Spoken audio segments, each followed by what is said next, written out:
اللہ سبحانہ و فرماتا ہے الذی جعل لکم الارض فراشا، یہ دو نیچر کا درس دیا کہ آپ کیا ہیں، آپ کی شان بتا دیا، آپ کیا ہے سمجھ میں آیا. جب آپ یہ ہے تو بس جس کے ہے اسی کی عبادت کیجیے. یہ ایک دم سمجھ میں آ گیا. اب اس کے بعد اللہ تعالیٰ یہ بتانا چاہتا ہے کہ جب ایسا سمجھ گئے تم کہ ایک ہے تمہارا جو اس کے ہم پلہ کوئی نہیں، اس کے برابر کوئی نہیں، تو پھر اسی کی عبادت کرنی ہے. پھر بھی اگر سمجھ میں نہیں آ رہا تو آپ اللہ فرماتا ہے الذی جعل، عبادت کرو اس رب کی، جھک جاؤ اس رب کی بارگاہ میں. جعل لکم الارض، جس رب نے تمہارے فائدے کے لیے زمین کو بچھونا بنا دیا. وہ چاہتا تو ہر زمین پہ خالی اونچی اونچی دیواریں بنا دیتا، چلنے میں تمہیں تکلیف ہوتی، مگر نہیں بندو. اللہ تعالیٰ کتنا تمہیں پسند کرتا ہے کیونکہ خالق کا خلق تیرے اندر ہے، خالق کا خلق تیرے اندر ہے. دھیان دیجیے گا تو کتنا پسند کرتا ہے. تم چلنا چاہ رہے تھے، زمین کو مسطح کر دیا، زمین کو مسطح چھت نما کر دیا تاکہ میرے بندوں کو چلنے میں تکلیف نہ، چلنے میں پاؤں ہاتھ نہ ٹوٹ جائے، میرے بندے آسانی سے چل سکے. دھیان دیجیے گا کس نے یہ بنایا؟ تم ہی بتاؤ. تم کدال سے اگر بنانا بھی چاہو پوری روئے زمین کو نہیں بنا سکتے، اپنے گھر تک کو بناؤ. وہ پوری روئے زمین کو مسطح بنا دیا، جہاں جہاں انسانیت بستی، جہاں جہاں انسان بستے ہیں تمام جگہوں کو بنا دیا ہے، روڈ کی طرح مسطح بنا دیا ہے تاکہ آسانی سے تم چل سکو. اور سنو، اللہ تعالیٰ نے زمین تمہارے لیے بچھونا بنایا اور اس میں مٹیوں کی طرح بھی رکھا ہے. دھیان دیجیے گا وجہ کیا ہے؟ اس لیے کہ تم انسان کو تمہاری بقا کے لیے غذائیت چاہیے، مگر اس غذائیت کا کیا کیا کیسے کیسے مطلب لوازمات کیا ہوں گے. غذا نکالنے کے لیے زمین کی ضرورت تھی، زمین دے دیا اللہ تعالیٰ نے، زمین دے دیا اللہ تعالیٰ نے. رائس اگانا، سبزیاں اگانا، یہ سب اگانا ہے، اس کے لیے پانی کی ضرورت تھی، اور پانی کے لیے آسمان کی ضرورت تھی. تو اللہ فرماتا ہے والسماء بنا، آسمان کو بنیاد بنایا، تعمیر بنایا، آسمان کو بنا بنایا، بنیاد بنایا. اور سنو وانزل من السماء ماء، پھر آسمان سے اسی زمین کو جو مسطح بنایا ہے پانی کیا تاکہ وہ زمین ہری بھری ہو، وہ زمین قابل کاشت بن جائے، زراعت کے قابل بن جائے، اور پھر اس سے نکال کر تم کھاؤ، اس سے نکال کر کھاؤ. ایک دانہ ڈالو کئی دانے اللہ تعالیٰ پیدا کر دیتا ہے. بتاؤ ایسا کون ہے تمہارا؟ کوئی بھی ایسا دیوتا ہے؟ کوئی بھی ایسا ہے تمہارا دیوی؟ کوئی بھی ایسی ہے؟ کوئی بھی ایسی جس کی تم پوجا کرتے ہو ایسی ذات ہے؟ بتاؤ. اللہ تعالیٰ وہ خود انسان کو انسانیت کی حیثیت بتا رہا ہے کہ بتاؤ زمین کو کس نے مسطح کیا، زمین کے اوپر آسمان سے کس نے بارش برسائے، اور پھر کس لیے برسائے؟ فَأَخْرَجَ بِهِ مِنَ الثَّمَرَاتِ رِزْقًا لَكُمْ، تاکہ اللہ تعالیٰ اس زمین سے، آسمان سے نازل کرنے کے بعد اس زمین سے پھلے اگائے، سبزیاں اگائے. رِزْقًا لَكُمْ، اور وہ سبزیاں تمہارے لیے رزق. ایک بھی پورے انسان کو آپ بلا کر کے لائیے، پورے انسان کو کہ پالک کی ساگ ہی ذرا اگا کر کے دکھاؤ. نہیں اگا سکتا، کوئی نہیں اگا سکتا. بڑے بڑے دیوتاؤں کے بارے نہیں اگا سکتا. ایک دانہ آپ گیہوں کا ڈالتے ہیں، پورے پہلے تو گیہوں لمبے ہوتے، پھر لمبے کتنے اس میں شاخیں ہوتی ہیں، 1 2 3 4 کئی سنبلیں ہوتی ہیں اس کے اندر، کئی بالیاں نکلتی ہیں اس کے اندر. ایک دانہ تم نے بویا، ایک دانے میں کئی دانے یہ پیدا کرنے پر کون قادر ہے؟ بتاؤ. ایک بھی کو ایسا لا کر کے بتاؤ، نہیں لا سکتا. اور جس کو تم لاؤ گے پھٹ سے سوال کروں گا اس کو کس نے پیدا کیا؟ تو مخلوق میں کوئی بھی ایسی مثال نہیں لا سکتے جو آسمان کو معمار بنایا، آسمان کو بنیاد بنایا، آسمان سے بارش نازل کر رہا ہو، پھر زمین میں گرا رہا ہو، اور اس زمین سے سبزیاں نکال رہا ہو، اور اس زمین سے سبزیاں نکال کر رزقا لکم، وہ تمہارا رزق بنا رہا ہو، تمہارے کھانے پینے کا سامان مہیا کر رہا ہو.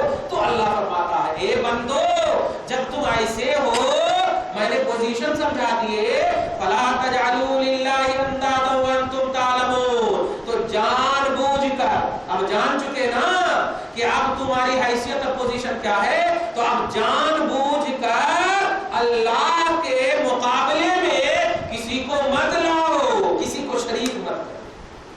لا تجعلوا للہ اندادا، اللہ کے لیے، اللہ کے مقابلے میں، اب اس اللہ کو چھوڑ کر کے جس نے یہ تمہاری پوزیشن بتائی، تمہارے سامنے یہ ساری چیزیں کھول کر رکھ دی، اب کسی کو مت لانا، کیونکہ جس کسی کو بھی لاؤ گے وہ مخلوق خالق نہیں ہو سکتا، وہ مخلوق ہی ہوگی، اور مخلوق خالق کی بارگاہ میں جا کر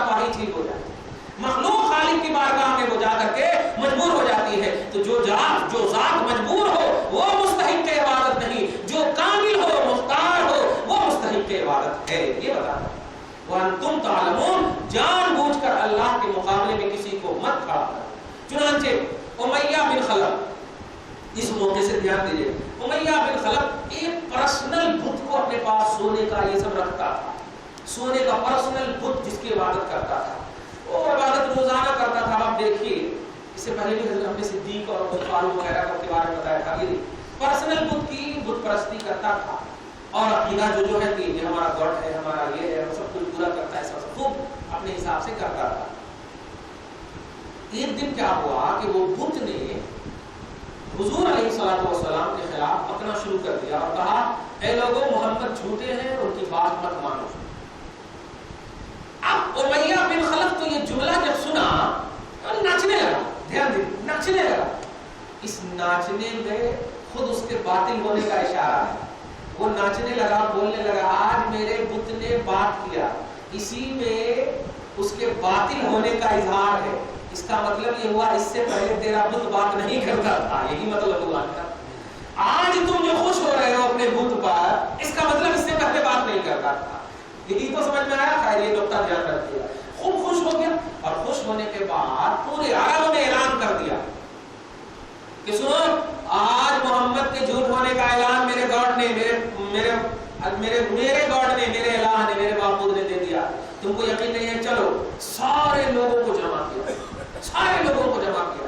دھیان دیجیے گا آنے والا عظیم الشان مہینہ ہے، اپنے نبی کے لیے آپ ہم سب جمع ہوتے، سارے لوگوں کو جمع کیا۔ دھیان دیجیے گا کس کے لیے؟ نبی کے جھوٹ ہونے یا جھوٹے ہونے کے اعلان کے لیے۔ اللہ اللہ، جب جمع کیا تو یہ بات، یہ اطلاع نبی کو بھی جا کر کے دیا کہ آپ بھی چلیے، آپ جھوٹے ہیں، میرا بت کہہ رہا ہے، امیہ بن خلف کا بت کہہ رہا ہے، آپ چلیے۔ تو حضور نے کہا چلو ٹھیک ہے، اگر وہ بول دے رہا کہ میں جھوٹا ہوں تو ٹھیک ہے۔ اللہ کے جو بندے ہوتے ہیں وہ اللہ پر بھروسہ رکھنا دیا۔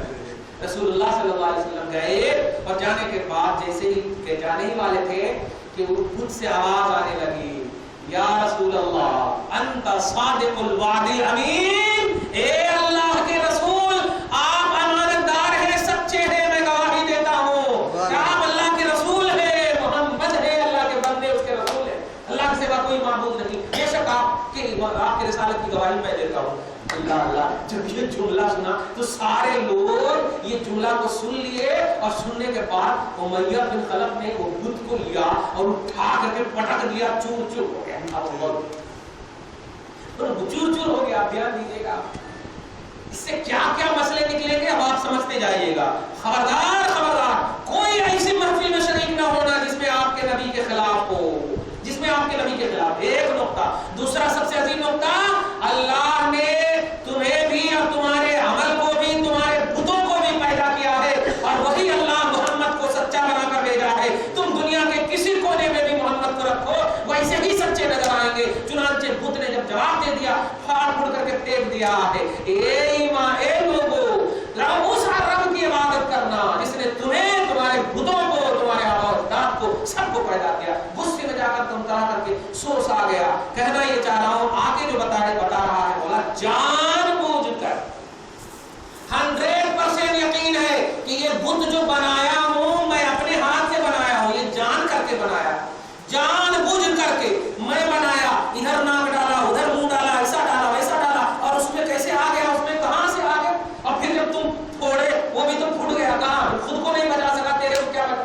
تو جان بوجھ کر کے وہ لوگ اللہ کا مقابل ٹھہرائے، اسی لیے اللہ تعالیٰ ان تمام لوگوں سے ناراض ہے، مطالبہ کر رہا ہے آج سے لے کے قیامت تک، وہاں اس وقت سے لے کے قیامت تک، بلکہ اصل سے لے کے ابد تک ہی مطالبہ کر رہا ہے۔ خبردار خبردار، میرے مقابلے میں کسی کو مت کھڑا کرنا، یاد رکھنا میری سچائی کے لیے، میری معرفت کے لیے میں نے اپنے حبیب کو بھیجا ہے، یاد رکھنا اس کی رکشا، اس کی حفاظت میرے ذمہ کرم پر ہے۔ چنانچہ نبی پاک صلی اللہ علیہ وسلم وہاں سے لوٹ رہے تھے تو راستے میں ایک جنات سلام کیا رسول اللہ، یا رسول اللہ السلام علیکم، میں آپ پر ایمان لایا ہوں یا رسول اللہ، آپ کا کلمہ پڑھتا ہوں یا رسول اللہ، میں مومن ہوں یا رسول اللہ۔ دھیان دیجیے گا، مومن ہوں تو کیا ہے، ٹھیک ہے، اچھا ہے، مومن ہو تو اللہ تیرے ایمان کو سلام کر نہیں یا رسول اللہ، سنیے تو صحیح سرکار، وہ جو امیہ بن خلف کے بت میں ابھی جو آپ کی گواہی دیا وہ میں تھا، اور اس سے پہلے جو گواہی دیا وہ شریر شیطان گھس گیا تھا،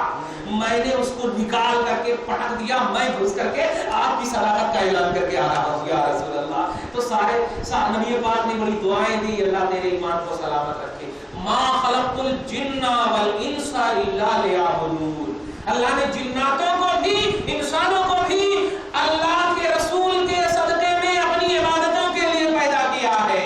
جنات بھی رسول کو جانتے ہیں کہ وہ سچے ہیں، جنات بھی رسول کو جانتے ہیں کہ وہ اچھے ہیں۔ تو اللہ صرف چاہتا ہے ہر لوگ سے، ہر انسان سے کہ تم اچھے بنے رہو، تمہارے اندر تقویٰ ہو، پرہیزگاری ہو، تمہارے اندر انسانیت ہو، ظلم نہ ہو، غیبت نہ ہو، چغل خوری نہ ہو، یہ کوئی ایسی عادت نہ ہو جو قوم میں، معاشرے میں، یہاں سے لے کے خدا تک تمہیں رسوا کرے۔ اس کو محسوس کرنا یہی انسانیت کی دلیل